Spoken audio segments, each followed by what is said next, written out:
Bonjour, je suis Dominique Ajus de Dafocus et je vous rejoins aujourd'hui pour le 14e tuto dédié à l'utilisation de Camera Raw.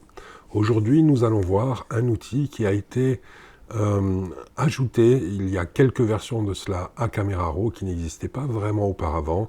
C'est l'outil transformation. Alors, il se trouve ici. Je vais donc cliquer dessus et je vais voir de ce côté-là les paramètres de transformation. Alors ici, il y a des curseurs. C'est assez simple de comprendre ce qu'ils vont faire. Ici, on a la transformation verticale qui nous permet donc de changer la perspective verticale. Ici, la même chose à l'horizontale.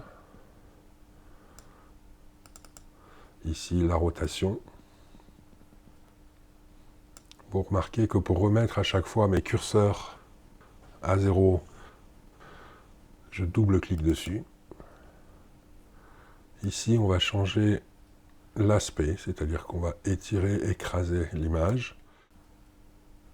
Ici, nous avons le zoom avant-arrière. Ici, un décalage d'un côté.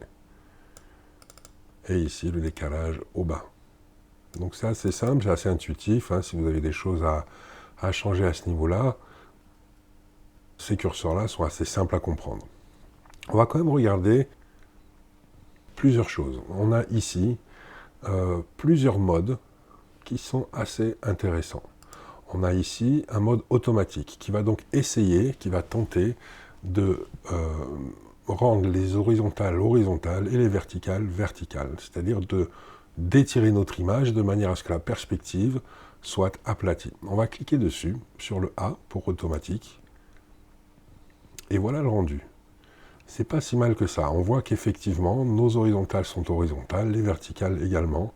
On est à peu près correct, et ça fonctionne assez bien sur cette image-là. Alors, selon les images et selon les perspectives que vous avez, le mode automatique peut éventuellement vous donner un résultat un petit peu moins intéressant. On va voir maintenant ici, cet onglet-là va lui aligner les horizontales uniquement.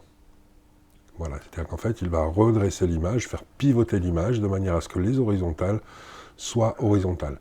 Et on voit que elle le sent, mais pas complètement. Cette horizontale ici plonge un petit peu vers le bas du côté droit. On va maintenant voir ce que fait celui-ci. Celui-ci est censé faire les horizontales et les verticales en même temps. Donc c'est plutôt pas mal. Ça fonctionne relativement bien.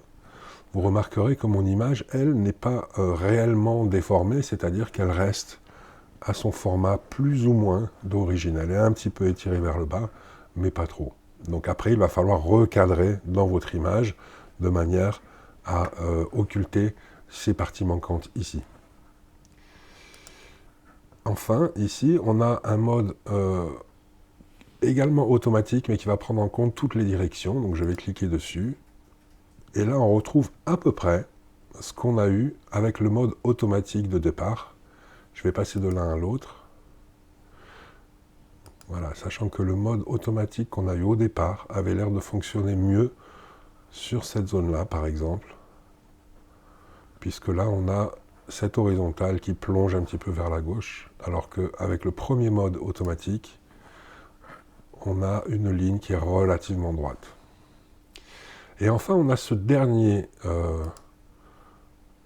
bouton ici qui est assez intéressant. Quand je clique dessus, je retrouve l'image d'origine. Par contre, ce que je peux faire, c'est que je peux me positionner sur mon image, cliquer et créer une ligne et suivre mon horizontale. Une fois que j'ai cette horizontale comme référence, il va falloir que je tire une deuxième horizontale. Je vais prendre par exemple celle-ci. Et Camera Raw va faire en sorte que ces deux lignes vertes soient parallèles. Donc là, on a déjà un travail qui est assez bien fait au niveau des horizontales. Par contre, la perspective verticale est encore déformée. On peut faire la même chose avec les verticales. Vous voyez comme je tire une droite la plus longue possible de manière à éviter de faire trop d'erreurs. Et ici également. Et Camera Raw va faire exactement la même chose avec les verticales que ce qu'il a fait avec les horizontales, en étant sûr que le rectangle que j'ai défini avec mes 2 horizontales et mes 2 verticales est bien 4 angles droits. Alors, on va voir maintenant la puissance de cet outil sur une image qui est un petit peu plus complexe. C'est-à-dire que j'ai celle-ci ici. Voilà. C'est donc une photo que j'ai prise de la rue, du bâtiment, donc on a une perspective qui est complètement élargie vers le bas. Et on va voir ce qu'on peut faire en ne considérant que cette fenêtre-là, bien sûr, puisqu'il est bien évident que en redressant la perspective ici de cette fenêtre, je vais forcément distordre de manière assez forte le reste de l'image. Alors, je vais me positionner ici. Ceci dit, je peux le faire sans cliquer sur cet onglet-là. Par défaut, je peux très bien cliquer et tirer. Ok, comme d'habitude, je tire des droites relativement longues. Ok, celle-ci me paraît correcte. Et je vais maintenant demander à Camera Raw d'aligner ces 2 horizontales. Voilà, on y est. Et maintenant, je vais m'attaquer à ces 2 verticales ici. Donc, je vais tirer une droite comme ceci. Ok, Camera Raw a reconstruit ces 2 angles ici. Et je vais maintenant tirer une autre droite sur cette autre partie-là de la fenêtre.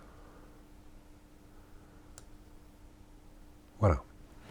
Et j'ai maintenant cette fenêtre parfaitement perpendiculaire, comme si elle était face à moi.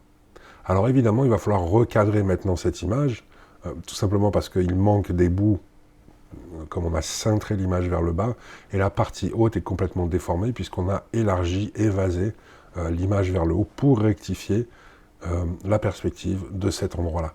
Donc je vais prendre ici mon outil recadrage, je vais me prendre par exemple un ratio 1/1, c'est-à-dire carré, et je vais venir ici, choisir ma zone, que je vais pouvoir ajuster à la main par la suite, et je vais valider en appuyant sur Entrée. Voilà. Voilà pour ce tuto, je vous remercie, et je vous retrouve très bientôt.